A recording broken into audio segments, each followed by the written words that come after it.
Yabona kodwa mekukhulunywa ngocoach kule season abane pressure akekho ucoach one pressure njengalo coach lo kule season. Yabo mengikhuluma ngocoach weMamelodi Sundowns bafethu uMiguel Gadosa because mwase ubheke izinto ezenzaka right now le eMamelodi. Ziningi izinto ezenzakalayo right now. There are many players who are leaving the club and leso sinqumo sifike naye. And umuntu ombhekayo nangu uyambheka kule sinqumo sithathayo. Which is funny because naye outsider with Sundowns. Maybe ama-fans Sundowns ngeke azathanda ukuzwa lento but lo mjito lo for me I don't think kukhona akusizayo ngeSundowns. Yes, he usually signs ama-South Americans but amanye ama-South Americans the only South American ayisayina lo mjito lo edlala ngempela uLucas Ribeiro. Asibe nje neqiniso bafethu. And since efikile lo mjita lo, yes, I saw last season, yes, he had some glimpses of games yabo ekwazile ukwacoacha. He even took the team to the final of the CAF Champions League. But when you look at how we qualified for the CAF Champions League final, you might see ukuthi no man. Even though he took over the team after Roland Ulubaba lo Manqoba Mnqithi naye yabo ebenama difficulties with journey yakhe. Sundowns last season they only managed to win 2 games. CAF Champions League. They only managed to win 2 games. They qualified for a final via draws, away goals.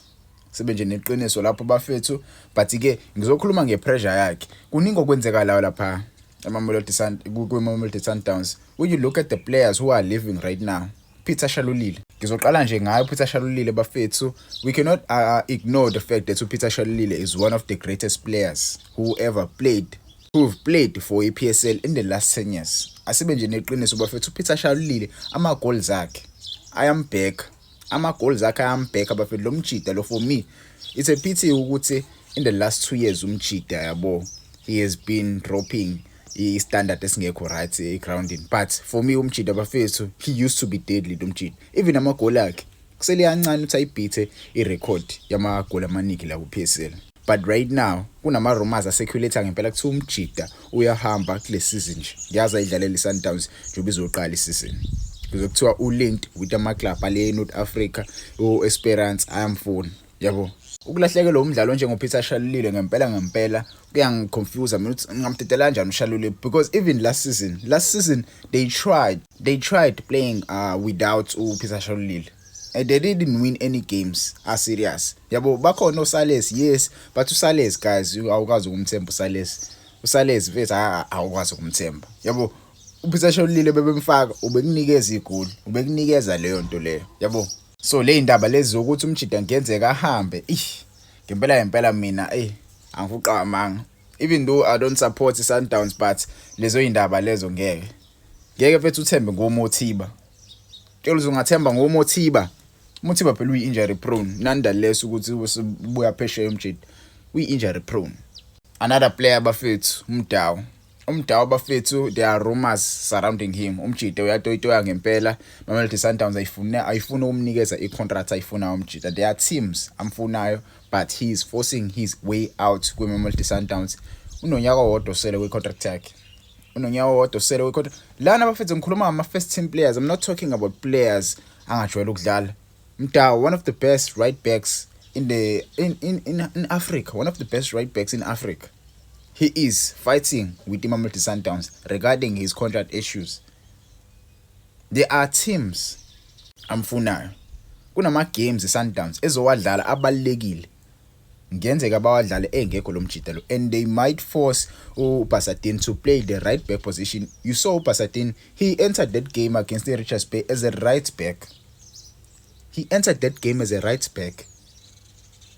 might suffer playing against big teams because that guy doesn't play as a right back. He didn't play as a right back with Stellenbosch. So playing him as a right back, forcing him to play as a right back, converting him to play as a right back against big teams. There's a big game coming for Sundowns. 2 big games. You must sort out this issue with Umdawu because these guys will suffer this season. I don't wanna lie. Another first team player Lucas Ribeiro.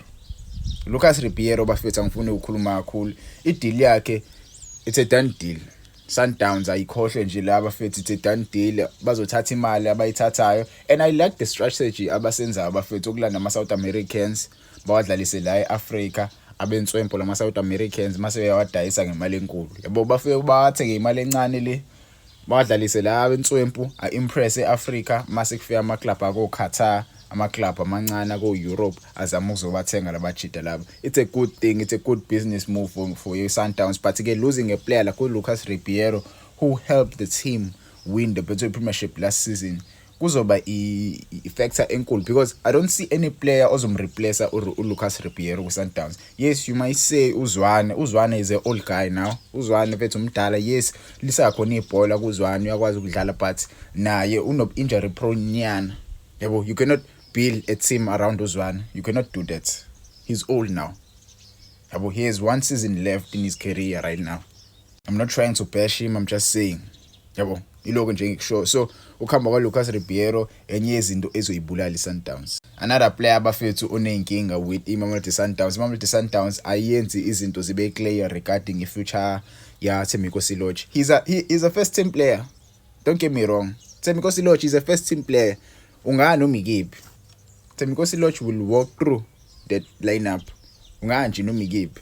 So Thembiko Silotje bafethu recently came back from iWydad Casablanca on the loan spell lapha kwiWydad. Bafethu umjida wenze kahle. He really performed even with Club World Cup playing against the big clubs. But again, he is back here in Africa, in South Africa actually.